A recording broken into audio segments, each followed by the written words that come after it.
सोलापूर न्यूजमध्ये आपल्या सगळ्यांचं स्वागत। सांगोला तालुक्यातील शिरभावी येथे कुटुंबियांवर जादूटोणा करत असल्याच्या संशयावरून आत्याचा खून केल्याने भाच्याला स्थानिक गुन्हे शाखेच्या पोलिसांनी अटक केली।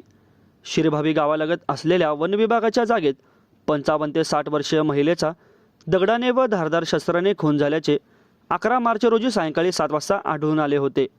अज्ञात मयत महिलेची माहिती मिळवून पोलिसांनी ओळख पटवली।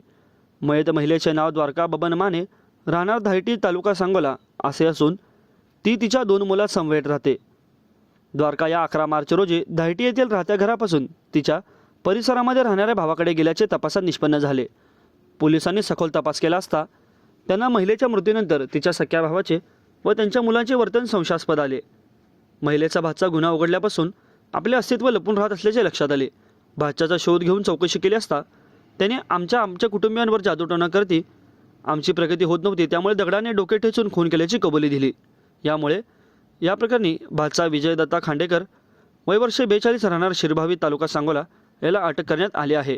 ही कामगिरी स्थानिक गुन्हे शाखेचे पोलीस निरीक्षक सुरेश निंबाळकर यांच्या पथकाने केली।